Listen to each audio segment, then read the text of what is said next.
လေးအားတင်ချင်တဲ့ကဘာတသိန်းရှိတွက်ပုံကိုဦးစင်းဖြည့်တယ်ဆိုတာထက်ပမောက္ခကျော်ဆရာတော်ကြီးဖြည့်ထားတဲ့အဖြေလေးကိုဦးစင်းတို့အတူတူကြည့်ကြရအောင်နော်တင်ချင်တဲ့ကဘာတသိန်းလေးအားတင်ချင်တဲ့ကဘာတသိန်းကဘာပေါင်းကိုတွက်တဲ့အခါမှာနော်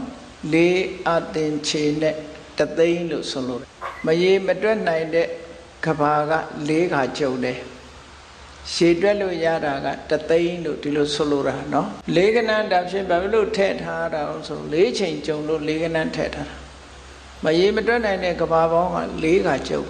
ဘယ်မှာကျုံတော့ဆိုဒီပင်ကရာမြတ်စွာဘုရားပွင့်ပြီးတဲ့နောက်မှာမင်္ဂလာဖရာပွင့်တော်မူတယ်ကွန်တင်ညဖရာပွင့်တော်မူတယ်ကွန်တင်ညဖရာနဲ့ပင်ကရာမြတ်စွာဘုရားရဲ့အကြားမှာဖျားဆက်ပြတ်သွားလိုက်တာကဘာပေါင်းဘလောက်ကြားတယ်လို့အရေးအတွက်မရှိတာအဲ့ဒါကိုတစ်အသင်ချေလို့မှတ်သားထားတယ်ပါရမီဖြည့်ရတာနဲတာမဟုတ်ဘူးတစ်အသင်ချေမရေမတွက်နိုင်တဲ့ကဘာလို့ရေတွက်နိုင်တဲ့ဟိုဘက်ကိုကျော်လွန်သွားတာပေါ့ countless ပေါ့ beyond counting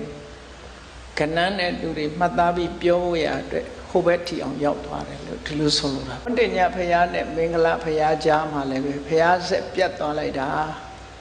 နှစ်ပေါင်းဘလောက်ကြားတယ်ဆိုတာမသိလောက်အောင်အရေးအတွက်မရှိလောက်အောင်ကြာညောင်းသွားတာကိုအဲ့ဒါကတစ်သင်္ချေလို့ဆိုဟောနှစ်သင်္ချေရှိသွားနောက်တစ်ခါနာရဒဖရာနဲ့သောဘိတဖရာကြားမှာလည်းပဲထို့တူပဲကဘာပေါင်းဘလောက်ကြားတယ်ဆိုတာအမှတ်သားမရှိလောက်အောင်ကြာကြတိုင်းကြာပြီးမှနာရဒဘုရားနောက်မှာသောဘိတဘုရားပွင့်တယ်တဲ့အဲ့ဒါကတစ်အသင်္ချေသုံးအသင်္ချေဖြစ်သွားတယ်နော်အဲ့ဒီနောက်မှာအနောမဓာတိဘုရားနဲ့ဗဒုမုဒ္ဒရဘုရားအကြားမှာလည်းဘုရားကဘာပေါင်းဘလောက်ကြားတယ်ဆိုတဲ့အရေးအတွက်မရှိလောက်အောင်ကြာကြောင်းသွားသည့်အတွက်ကြောင့်တစ်အသင်္ချေလို့မှတ်သားတယ်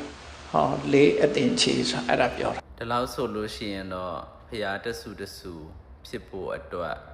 ဘလောက်ပါရမီဖြည့်ခြင်းရလဲဆိုတာကိုသိလောက်ပြီးထင်ပါတယ်เนาะအဲ့တော့ဒါကပညာတိကဖရာဖြစ်လို့လေးအားသင်ချီနဲ့ကဘာတသိန်းပါရမီဖြည့်ရတာတရားတိကဖရာဆိုရင်ရှစ်အားသင်ချီနဲ့ကဘာတသိန်းဝိရိယတိကဖရာဆိုရင်16အားသင်ချီနဲ့ကဘာတသိန်းပါရမီဖြည့်ရပါတယ်အဲ့တော့ဖရာတဆူဖြစ်ဖို့ဆိုတာလည်းမလွယ်ဘူးပွင့်ဖို့ဆိုတာလည်းမလွယ်ဘူးအဲ့ဒီအတွက်ကြောင့်ဦးဇင်းတို့ဒီဖရာသာသနာနဲ့ကြုံတော့မိမိတို့ရရှိထားတဲ့သာသနာကိုတန်ဖိုးထားဖို့လိုပါတယ်ဆိုတာကိုပြောကြားချင်ပါတယ်အားလုံးနှလုံးစိတ်ဝမ်းအေးချမ်းကြပါစေ